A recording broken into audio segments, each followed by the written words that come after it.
오늘은 부활하신 주님이 세우시는 교회 세 번째, 성령의 역사가 있는 교회라고 하는 제목으로 말씀을 나누려고 합니다.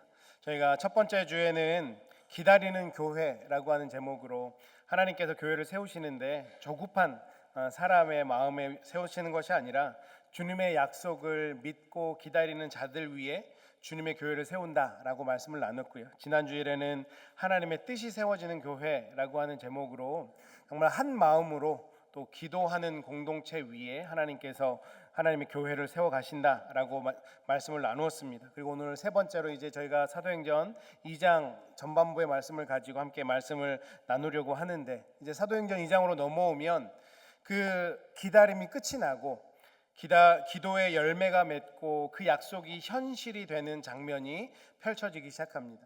그 기도의 열매요 약속이 현실이 되는 게 무엇이었습니까? 성령의 임재, 성령의 충만함, 성령의 강림이 이 교회 가운데 이루어졌다라고 하는 거죠. 교회라는 것이 시작되는 이 시점에 성령의 이야기가 나오는 것은 우리에게 굉장히 중요한 의미가 있다라고 할 수 있습니다. 왜냐하면 교회는 건물로 시작되는 것도 아니고요, 교회는 그 건물에 간판을 붙인다고 교회가 시작되는 것도 아니고, 교회는 숫자로 시작되는 것이 아니라 교회가 시작되는 것은 성령의 역사로 시작되고, 성령의 역사로 교회가 살아가게 되고, 성령의 역사로 교회가 든든해진다라고 하는 것, 이것을 하나님께서 우리에게 알게 하기 위해서 교회의 역사가 시작되는 그 순간에 성령님의 강림으로 시작하게 하셨다. 이것을 오늘 우리가 이 본문을 통해서 볼 수 있어야 되는 거죠. 이제 우리 세빛사랑교회도 이제 5월이 되었기에 거의 창립 3주년을 맞이하고 있습니다. 3년이라고 하는 시간이 뭐 길다고 하면 길 수 있고 짧다고 하면 짧은 시간이라고 할 수 있을 것 같아요. 아직 모든 것이 안정화된 것도 아니고, 그러기에 이제 우리가 시작하는 단계다라고 얘기할 수도 있을 것 같습니다. 그런데 중요한 것은 무엇이냐면 우리가 이제 3년 되었다라고 하는 것이 아니라 이 3년 동안 우리 세빛사랑교회 하나님께서 어떻게 역사하셨으며 또 앞으로 우리가 어떻게 이 성령의 역사하심을 기대하고 이루며 살아가야 될지, 우리의 관심이, 우리의 목표가 거기에 가 있어야 된다라고 하는 것입니다. 사랑하는 성도님 여러분, 성령의 역사가 있는 교회는 어떤 교회일까? 오늘 이 본문 말씀을 가지고 그 클루를 한번 찾아보고 우리 교회도 그런 성령의 역사가 있는 교회가 되기 위해 애쓰는 저와 여러분이 되셨으면 좋겠습니다. 첫 번째로, 성령의 역사가 있는 교회는 하나님의 때를 따라서 충만함을 입는 교회다라고 말씀할 수 있습니다. 오늘 1절 말씀을 봤더니 어떻게 시작합니까? 오순절 날에 이미 이름에 그들이 그 다 같이 한 곳에 모였다라고 하면서 오순절 날이라고 하는 것을 말씀하고 있습니다. 오순절 잘 아는 것처럼 영어로도 펜테코스트라고 되어 있는데 마찬가지 헬라어로도 펜타코스트라고 하는 단어입니다.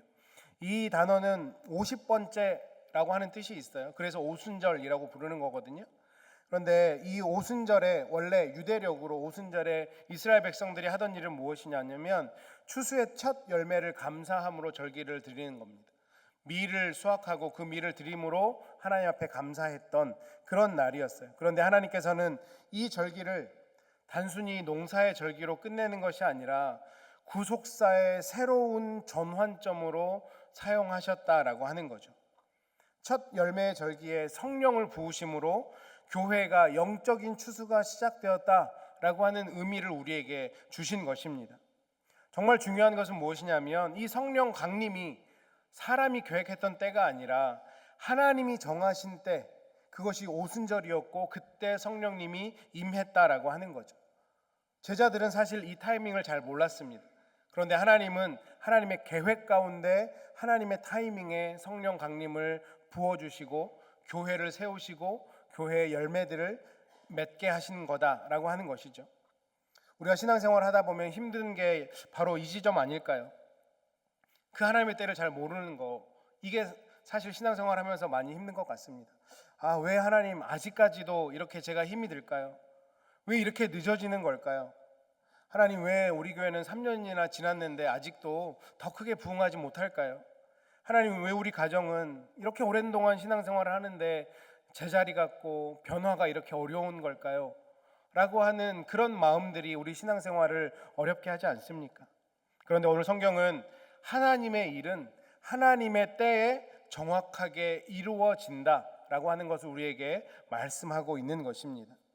2절과 3절 말씀을 보면 성령님이 그 약속의 말씀에 따라서 임하는 것을 보여주는데 굉장히 강력하게 묘사하고 있습니다. 어떻게 얘기합니까? 호련히 하늘로부터 급하고 강한 바람 같은 소리가 있고 마치 불의 혀가 갈라지는 것처럼 그렇게 성령이 임했다라고 표현하고 있습니다. 여기서 중요한 이미지 세 가지가 나오는데요. 하늘과 바람과 불이라고 하는 이미지로 성령을 묘사하고 있습니다. 하늘로부터라고 하는 말, 이것은 무엇을 의미하는 걸까요? 성령의 강림이 하나님께로부터 왔다라는 것을 말씀하고 있는 것입니다. 또한 바람은 무엇입니까? 바람은 사실 성령을 떠올리게 하는 아주 중요한 상징이라고 할 수 있는데요.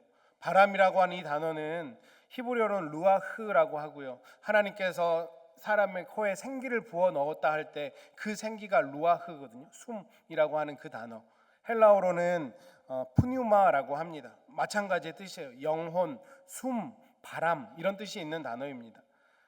바람은 우리가 어떻게 표현할 수 있습니까? 우리 눈에 보이지는 않지만 확실히 있는 거죠. 바람은 우리 눈에는 안 보이는데 여기 계신 어느 누구도 바람이 없다라고 부정하진 않으실 것입니다. 성령이 그런 존재라는 거예요. 우리 눈에 보이진 않지만 확실히 있는 존재라는 것을 말씀하기 위해서 바람이라고 하는 이 단어를 하나님이 선택하신 것입니다. 그리고 불이라고 하는 단어는 구약에서부터 전통적으로 하나님의 임재를 상징하는 단어죠. 사실은 저희가 GMC로 나오게 되면서 아쉬운 것 중에 하나가, 저는 개인적으로 UMC 마크가 너무 멋있었거든요. 십자가의 그 불, 성령의 불의 그 마크가 참 멋있다는 생각을 했는데 이제 더 이상 저희가 그 마크는 쓸 수는 없지만 그럼에도 불구하고 성령의 임재라고 하는 것, 그 불의 의미는 우리가 당연히 계속 가지고 가야 되는 거죠. 그러니 오순절 사건이라고 하는 것이 단순히 어떤 모여있는 성도들의 감정이 뜨거워졌다라고 하는 사건이 아니라 하나님의 임재가 분명하게 있었고 하나님의 그 숨결이 공동체 안으로 임한 사건임을 오늘 본문 말씀은 우리에게 보여주고 있는 것입니다. 그렇게 공동체가 새롭게 되었다라고 하는 그 사건이 오순절의 사건이고 교회가 태동하는 사건이었습니다. 그리고 그 하나님의 역사는 지금의 교회에도 동일하게 일하고 계신다라고 하는 것이죠. 그렇게 성령님이 공동체 가운데 임했을 때 어떤 식으로 나타났냐면 4절 말씀해 보니까 그들이 다 성령의 충만함을 받았다라고 말씀합니다. 그냥 성령을 받았다고 하지 않고요, 충만함을 받았다고 이야기하고 있어요. 충만하다는 뜻은 잘 아실 거라고 생각을 합니다. 그냥 적당히가 아니고요. 그런데 왜 충만함을 하나님이 주셨을까? 제가 생각해 봤을 때 충만하다라고 하는 것은 그 누구도 부인할 수 없는 상태이거든요. 여러분, 식사를 하실 때 충만하게 먹는 경우가 종종 있으시죠? 배 터지게 먹는 경우. 그러면 내가 배가 터질 것 같은 거는 나도 알고 옆 사람도 알고 지나가는 사람도 알죠. 저 사람이 엄청 먹었구나 라고 하는 것. 충만하다라고 하는 건 그런 의미가 있는 거예요. 그 누구도 부인할 수가 없는 거죠. 공동체 가운데 성령님이 임하셨는데 충만하게 임했어요. 모두가 아는 거예요. 성령님이 임했구나. 성령님이 이 자리에 우리와 함께 하셨구나. 결국 이 사건을 통해서 하나님이 우리에게 알게 하고자 하는 것은 무엇입니까? 교회를 교회되게 하는 것은 성령님이다. 교회의 시작도 성령님이 하셨고 충만하게 하신 분도 성령님이 하셨다라고 하는 것입니다. 요즘 자동차들을 타보면 웬만한 자동차는 다 내비게이션이 있죠. 특히 요즘은 휴대폰과 연동이 되기 때문에 웬만하면 내비게이션을 켜놓고 다닐 때가 많은 것 같습니다. 제가 LA에 와서 봤더니 우리 LA 사시는 분들의 특징 중에 하나가 내비게이션보다는 내가 다녔던 내 기억을 믿고 운전을 한다는 사실이었습니다. 근데 저도 한 1년 정도 살아보니까 왜 그런지 알겠더라고요. 내비게이션이 알려주는 길이 더 어려울 때가 있는 것 같아요. 그런데 자동차가요, 정말 내비게이션, 아주 너무 길을 잘 안내해주는 내비게이션이 있는 자동차인데 엔진이 없으면 그 자동차가 굴러가겠습니까? 절대 굴러갈 수가 없죠. 자동차가 엔진이 있어야 굴러가는 것처럼 성령님은 교회의 내비게이션이 아니에요. 그냥 우리가 갈 길을 알려주시는 분이 아니라 교회의 엔진이 성령님이다라고 하는 것을 오늘 본문이 말씀해주고 있는 거죠. 가끔 이런 교회가 있는 것 같습니다. 겉모양은 굉장히 화려한데 안으로 들어가 보면 힘이 없는 교회. 계획은 뭐가 엄청 많은 것 같은데 그 계획에 비해서 능력이 보이지 않는 교회.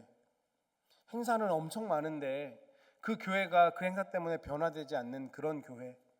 그런 교회는 무엇이 필요하냐면 또 다른 좋은 프로그램이 필요한 게 아니고요. 성령 충만함이 필요하다고 하는 거예요. 성령이 있어야 교회가 교회다울 수 있다. 오늘 본문이 우리에게 그것을 말하고 있는 것입니다. 우리 세빛사랑교회가 걸어온 3년이라는 이 시간 동안 정말 설명할 수 없는 눈물도 있었을 거라고 생각을 합니다. 아무도 모르는 수고도 있으셨을 것입니다. 정말 이렇게 하면 교회가 될까? 라고 하는 그런 안타까운 마음도 있으셨을 거예요. 그런데 우리가 기억해야 될 것은 뭐냐면 교회는 사람이라는 버팀목으로 유지되는 공동체가 아니라고 하는 거죠. 주님이 세우신 교회라면 반드시 성령께서 역사하신다라고 하는 것입니다. 지금까지 우리 새벽사랑교회가 3년이라는 시간 동안 이렇게 잘 오신 것, 이것이 어떤 사람들의 유능함 때문이 아니라 어떤 사람들의 경험 때문이 아니라 누군가의 헌신과 눈물과 기도 위에 성령님께서 역사하셨기 때문에 지금 우리가 이렇게 함께 모여서 예배할 수 있다. 새빛사랑 교회로 우리가 자라가고 있다라고 하는 것을 오늘 본문은 우리에게 말씀하고 있는 것입니다. 그러므로 우리가 이제 창립 3주년이 되어가는 이 시점에 주님 앞에 드려야 될 고백은 여기까지 도우신 분이 주님이십니다. 앞으로도 우리 힘으로가 아니라 성령님 의지하며 나아가겠습니다 라고 하는 고백을 드려야 한다라는 것입니다. 교회의 키는 성령 충만임을 잊어서는 안 됩니다. 성령의 역사는 성령 충만을 입은 교회, 당연히 그 교회가 성령의 역사를 나타낼 수밖에 없다라고 하는 것. 그렇다고 하면 우리가 교회라는 공동체를 생각할 때, 새빛사랑 교회를 생각할 때 날마다 잊지 않고 기도해야 되는 것은 저와 여러분이 날마다 성령 충만을 추구하고 기도하고 성령 충만을 바라며 살아갈 때 우리 새빛사랑 교회가 그 성령의 충만함으로 하나님께 붙들려지고 쓰임 받게 되고 이 마지막 시대에 하나님의 영광을 위해서 사용되어지게 될 것입니다. 그렇게 성령 충만을 사모하시는 저와 여러분 되시기를 주님의 이름으로 축원합니다. 그런가 하면 두 번째로 성령의 역사가 있는 교회는 모든 세대와 모든 민족을 향해 복음을 말하는 교회가 성령의 역사가 있는 교회다라고 오늘 본문을 통해서 우리가 알 수 있습니다. 4절 하반절을 보면 성령이 말하게 하심을 따라 다른 언어들로 말하기를 시작하니라 라고 말씀하고 있어요. 여기서 다른 언어들은 당연히 다양한 언어다라고 우리가 표현할 수 있을 것 같아요. 6절과 8절에도 각기 자기의 방언으로 얘기했다, 자기의 언어로 얘기했다라는 장면이 나오는 것처럼 하나님께서 각기 다른 언어들로 왜 말하게 하셨을까? 아마도 복음의 특징을 어떤 한 집단이 가지고 있는 전유물로 여기게 하지 않았다라고 하는 거죠. 각 사람의 언어로 들리게 했다라고 하는 것은 이 복음이 한 민족에게만 어떤 한 집단에게만 주어진 게 아니라는 거예요. 들을 귀 있는 사람들은 다 이 복음을 듣기를 바라셨던 그 하나님의 마음을 나타내주고 있는 거죠. 창세기 11장에 보면 바벨탑 사건이 나오죠. 바벨탑 사건은 인간의 교만 때문에 하나님께서 언어를 흐트러 버린 사건입니다. 그런데 오늘 사도행전 2장에 나오는 오순절 다락방의 사건은 복음 안에서 성령의 역사로 성도들이 하나로 연결되는, 언어를 넘어서 하나 되게 하는, 바벨탑이 흩어버리는 사건이었다면 오순절 이 다락방의 사건은 언어를 넘어 하나가 되게 하는 사건이다라고 하는 것을 우리가 알 수 있는 것이죠. 그러므로 이 성령의 교회, 성령이 역사하는 교회는 닫혀있는 교회가 아니고요, 열려있는 교회가 되어야 된다라고 하는 것입니다. 그러면서 5절부터 11절까지 여러 지명이 나오지 않습니까? 오늘 나문혜 권사님이 읽느라고 너무 수고하셨는데 정말 하나하나 틀리지 않고 너무 또박또박 잘 읽으시더라고요. 바데인, 메데인, 엘라민, 메소보다미아, 유대, 갑바도기아, 본도, 아시아, 부르기아, 밤빌리아, 애굽, 리비아, 로마, 그 주변에 아마 그 당시에 아는 모든 나라들을 다 열거하는 거예요. 무엇을 이야기합니까? 누가가 성령이 임한 교회는, 성령께서 역사하는 교회는 처음부터 세계를, 열방을 향한 교회였다라고 하는 것을 보여주는 그것입니다. 그것을 강조하고 있는 거죠. 교회는 처음부터 한 민족만을 위한 교회가 아니었던 거예요. 그러니 이스라엘 백성들의 선민 사상이 얼마나 잘못된 거였는지 우리는 알 수 있는 거죠. 성령이 오시자마자, 교회가 세워지자마자 교회는 언어를 뛰어넘고 경계를 뛰어넘고 지역을 뛰어넘었다라고 하는 것입니다. 이것은 이 시대의 교회들에게도 굉장히 중요한 의미를 주는 거죠. 특별히 우리가 이민교회로 모인다라고 하면 사실 이민자라는 공통성을 가지고 우리가 모여 있는 교회입니다. 우리끼리 모이니까 너무 편하죠. 정말 예전에 이민 오셨던 분들, 아마 우리 성도님들 중에는 그런 거 느끼셨을 텐데, 미국 교회 새 들어 살면 김치도 못 먹고 밥도 못 먹고 그렇게 소름당했던 시절이 있잖아요. 그런데 우리끼리 이렇게 모여서 우리가 건물을 사용하면서 편하게 이렇게 할 수 있는 것이 얼마나 감사한지 모릅니다. 이거는 굉장히 큰 위로고 또 하나님의 선물이라는 생각이 듭니다. 그런데요, 우리가 거기에서만 머무르면 안 돼요.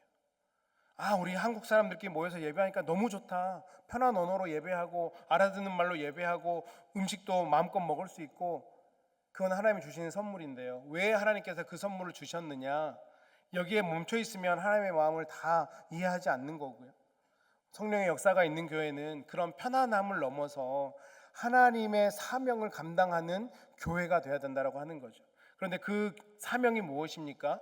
언어도 지역도 경계도 뛰어넘는 복음을 말하는 사명이 모든 교회들에게 주어졌다라고 하는 거죠. 우리가 한국어로 예배 드리는 건 너무 좋습니다. 그런데 우리 교회의 목표가 그냥 한국 사람들 안에만 머물러 있으면 안 된다라고 하는 거죠. 다음 세대를 향해서 또 한국어를 알지 못하는 사람들을 위해서도 우리의 복음은 열려 있어야 되고 우리의 발걸음은 향해야 된다라고 하는 것입니다. 비록 우리 교회가 아직 이제 3년이 안 되었기 때문에 세상적인 기준으로 보면 작은 교회일 수 있지만 우리의 비전마저 작아서는 안 된다라고 하는 거죠. 우리의 비전은 하나님의 마음이 가 계신 그곳이면 어디든지 가 있어야 된다라고 하는 것입니다. 그러기에 성령의 역사가 있는 교회는 항상 이렇게 물어야 됩니다. 하나님, 이 지역에서 누구를 더 품기를 원하십니까? 하나님, 우리 자녀 세대에 어떻게 우리가 복음을 더 잘 전해야 되겠습니까? 하나님, 우리가 어떤 복음의 통로가 되어서 어느 지역까지 우리가 나가야겠습니까? 이런 질문이 우리 안에 늘 있어야 되는 것이죠. 왜냐하면 성령은 교회를 안으로만 묶어두시지 않았기 때문입니다. 교회가 창조되었을 때부터, 교회가 태동할 때부터 그 교회는 언어를 뛰어넘고 지역을 뛰어넘고 경계를 뛰어넘었기 때문에 성령이 역사하는 교회는 모든 세대, 모든 열방을 향해 복음을 말할 수 있는 교회가 돼야 된다라고 하는 것입니다. 오늘 우리에게 또 한 가지 중요한 교훈을 주는데 무엇이냐면, 이 오순절 다락방의 역사를 보면 어느 한 명을 지칭하지 않았어요. 그 공동체 전체를 쓰임 받았다라고 하는 거죠. 성령의 역사는 나이에 제한이 있다 없다? 있다라고 얘기하시는 분들은 지금 마음 꼭 붙잡고 얘기 안 하시려고 하는데, 나이에 제한이 없다라고 하는 거예요. 성령님이 100살 먹었다고 못 쓰겠습니까? 성령님이 10살짜리 꼬마라고 못 쓰겠습니까? 아니에요. 우리가 열려 있으면 하나님은, 성령님은 어떤 방법으로든 쓰실 수 있다라고 하는 것입니다. 그러기에 우리가 해야 될 일은 무엇입니까? 젊은 세대, 이 세대들을 우리가 얼마든지 품고 그들이 잘 자랄 수 있도록 토양을 마련해야 되는 거죠. 우리가 그렇게 준비가 돼 있으면 당연히 하나님께서 더 많은 세대를 보내주시지 않겠습니까? 아마 이 마음은 저나 여러분이나 똑같을 것 같아요. 우리 안에 더 젊은 세대들이 왔으면 좋겠다. 그런데 우리가 그 마음이 있다면 어디까지 준비가 되어야 되냐면, 주님, 우리 교회 젊은 사람들 좀 보내주십시오. 그런데 그 사람들이 오면 우리가 정신교육 잘 시켜서 우리 방식대로 우리가 개종하겠습니다, 이러면 안 된다는 거죠. 그들의 방법과 그들의 방식을 충분히 이해해 줄 수 있을 만한 마음의 준비까지 돼 있어야 된다라고 하는 것입니다. 아마 우리 1세대들 또 오래된 어르신들의 방식에 맞출 젊은이들은 어디 가면 많이 있냐면 천국 가면 많이 있을 것 같아요. 네, 그렇지 않고는 우리 믿음의 선배들이 믿음의 후배들을 맞춰줘야 되는 그 넓음이 필요하다라고 하는 것입니다. 오늘 성령의 교회, 성령이 역사하는 교회는 복음의 본질을 붙들어야 되는 건 당연하지만 그 복음의 본질을 붙들면서 마음은 넓은 공동체가 돼야 된다라고 하는 것입니다.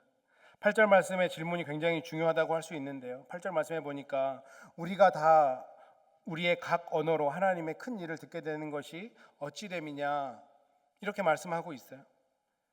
여기서 성령의 역사가 사람을 내세우지 않고요, 하나님을 내세운다라고 하는 겁니다. 성령이 역사하는 교회는 사람을 자랑하는 교회가 아니라 하나님을 자랑하고, 성령이 역사하는 교회는 교회를 자랑하는 것이 아니라 우리 안에 일하시는 하나님, 그 성령님을 자랑하는 교회가 돼야 된다라고 하는 것입니다. 그래서 저의 기도 제목, 우리 모두의 기도 제목이 돼야 될 것은 누군가가 저희 교회 왔을 때 이 교회 시스템 되게 좋네, 이 교회 사람들 정말 좋네 라고 하는 것이 보여지는 것이 아니라 우리 세빛사랑교회 와봤더니 하나님이 보여지네, 성령님이 역사하는 게 보여지네 라고 하는 것이 우리의 목표가 돼야 되는 것이죠. 이것이 모든 세대와 모든 열방에 하나님 그 복음을 전하는 일 아니겠습니까? 성령이 역사하는 교회, 성령의 역사가 있는 교회는 하나님의 때를 따라 충만함을 입는 교회이고요, 두 번째는 모든 세대와 모든 열방에게 복음을 말하는 교회가 성령의 역사가 있는 교회의 모습이고, 마지막으로 성령의 역사가 있는 교회는 그러기 때문에 하나님의 증거가 드러날 수밖에 없는 교회가 성령의 역사가 있는 교회입니다. 오늘 12절과 13절 말씀해 보니까 이 오순절의 놀라운 사건에 대해서 두 가지 반응이 나타나요. 어떤 반응입니까? 12절에 보니까 다 놀라며 당황하여 서로 이르되 이 어찌미냐 하며 하나님의 일을 보고 놀라는 사람들이 있어요. 그런데 13절에 보니까 어떤 반응입니까? 어떤 이들은 조롱하여 이르되 그들이 새 술에 취하였다 하더라. 어떤 사람들은 조롱하는 거예요. 이 하나님의 일을 저 사람들이 요즘 새로 나온 술을 마시고 다 취했나 보다, 지금 그렇게 얘기하는 거 아니겠습니까? 그런데 이거는 초대교회도 마찬가지고 요즘 시대도 마찬가지인 것 같아요. 하나님의 역사가 일어나면 사람들은 늘 두 가지로 반응합니다. 어떤 사람들은 마음을 열고 이게 어떤 일이냐, 그 하나님의 일하심에 대해서, 하나님의 능력에 대해서 궁금해하는 사람이 있는가 반면에 어떤 사람은 비웃고 뭐 별일 아니네, 지네들끼리 좋은가 보지, 이렇게 얘기하는 사람들이 있다라고 하는 거예요. 다른 말씀으로 드리면 성령의 역사가 있다고 해서 모든 사람들이 늘 박수 쳐주는 건 아니다. 교회가 바르게 서간다고 해서 다 올바른 시선으로 또 긍정적인 시선으로 바라봐 주는 것이 아니다라고 하는 것입니다. 때로는 오해받을 수도 있다라고 하는 거예요. 새술에 취했다, 그렇게 비웃고 조롱한 사람들이 있었다라고 하는 거죠. 아마 저들이 그냥 자기의 생각 안에서, 자기의 가치관 안에서 그 정도밖에 판단할 수 없는 것 아니겠습니까? 그럼에도 불구하고 우리가 기억해야 될 것은 뭐냐면 그 성령님의 역사는 사람들이 비웃는다고 해서 사라지지 않는다라고 하는 거죠. 성령님이 역사하면, 성령의 참된 역사가 있으면 반드시 열매는 맺혀진다라고 하는 것입니다.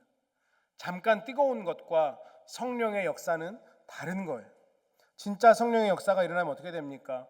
회개하게 되고요, 사랑을 낳게 되고 담대함을 낳게 되고 교회를 세우고 복음을 증거하게 됩니다.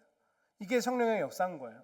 내 안에 내가 잘못되었음을, 내가 죄인이었음을 고백하게 되는 거고, 예수님께서 나를 사랑하셨듯이 누군가를 사랑하는 일이 일어나고, 그러면 당연히 그 공동체는 감사의 공동체, 또 사랑의 공동체가 될 수밖에 없고, 그 사랑은 그냥 우리 안에만 머물러 있는 것이 아니라 당연히 하나님의 살아계심의 증거로 누군가에게 드러날 수밖에 없다라고 하는 것입니다. 그러기에 우리가 당연히 우리 교회를 생각하며 우리는 정말 성령 충만한가, 성령 충만을 사모하고 있는가, 이것이 우리의 첫 번째 기도 제목이 되어야 된다라고 하는 거죠. 우리가 이런 교회가 되었으면 좋겠습니다. 당연히 우리가 성령 충만함으로 상처 입은 자들이 온다면 그들을 회복시켜 줄 수 있는 교회, 외로운 이민자들의 마음을 품어줄 수 있는 교회, 말씀과 기도로 중심을 잡아주는 교회, 세상에 오해가 있다라고 할지라도 복음 전하는 일이 부끄러움으로 여기지 않고 당당하게 그 복음을 전할 수 있는 교회, 성령 충만한 자들의 모습이 이런 모습 아니겠습니까? 이 시대에 필요한 교회는 바로 그런 교회일 것입니다. 우리 교회는 세상적으로 보면 아직 그렇게 큰 교회는 아닐 수 있습니다. 하지만 성령님이 역사하는 교회는 세상의 기준과 상관없이 큰 교회라고 생각합니다.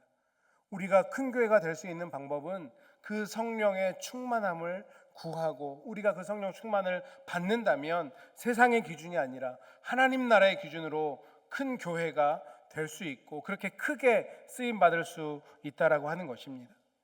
사랑하는 성도님 여러분, 우리가 이제 거의 창립 3주년을 맞으면서 우리가 감사해야 될 것은 지금까지 잘 버텼네 라고 하는 것이 아니라 성령께서 우리 가운데 역사하셨다, 지금까지 함께 해주셨기에 우리가 이렇게 지금 예배할 수 있고 하나님 나라 위에 쓰임 받을 수 있다 라고 하는 것, 이것을 우리가 감사해야 될 것이고 앞으로 구해야 할 것도 하나님 우리 교회 더 편해지게 해주세요가 아니라 이 성령의 역사가 계속되게 해주십시오라고 기도해야 될 것입니다. 우리가 드리는 예배 가운데 성령 충만함을 허락해 주십시오. 우리가 올려드리는 기도 가운데 성령의 역사가 있게 해주십시오. 말씀이 선포되는 그 가운데 성령의 역사가 있게 해주시고 우리 온 성도들의 가정 가운데 성령님이 주인 되시는 성령 충만한 가정이 되게 하시고 다음 세대와 또 새로 오는 이들 가운데도 이 성령의 충만함이 날마다 임할 수 있도록 하나님 우리에게 성령 충만을 부어 주십시오. 이것이 우리의 기도와 우리의 목표가 되어야 된다라고 하는 것입니다. 교회의 미래는 좋은 광고가 아니라 성령의 역사에 달려있는 것입니다. 교회의 미래는 좋은 전략이 아니라 성령의 인도하심에 달려있다라고 하는 것, 우리가 이것을 결코 놓쳐서는 안 됩니다. 그러니 우리가 날마다 뜨겁게 구해야 될 것, 날마다 간절히 구해야 될 것은 성령 충만함. 오순절 마가의 다락방에 임했던 그 성령님이 내 마음 가운데, 우리 가정 가운데, 우리 세빛사랑 공동체 가운데 임하게 되면 하나님께서 허락하신 그 부흥은 자연스럽게 일어날 수밖에 없다라고 하는 거죠. 21세기 탁월한 설교자라고 불려지는 마틴 로이드 존스 목사님이 있습니다. 그 목사님께서 참된 부흥을 설명하면서 부흥은 인간이 만들어내는 캠페인이 아니고 하나님께서 주권적으로 자기 백성 가운데 일하시는 것이다 라고 설교를 하셨습니다. 무슨 뜻입니까? 부흥을 사람이 준비할 수는 있지만 그 부흥을 직접 일으키시는 분은 하나님이다 라고 하는 거죠. 그러니 우리는 늘 겸손해야 됩니다. 그리고 우리 가운데 그 성령 충만을, 성령의 불을 내려달라고 기도하면서 그렇게 우리가 성령께 쓰임받는 성령의 충만함이 보여지는 공동체가 되게 해달라고 기도한다면 우리 교회도, 우리 세빛사랑교회도 세상의 기준이 아니라 하나님의 기준에서 정말 하나님께 쓰임받는 정말 큰 교회, 하나님의 사명을 충성되이 감당하는 교회가 될 것입니다. 부활하신 주님이 세운 교회, 성령의 역사가 있는 교회입니다.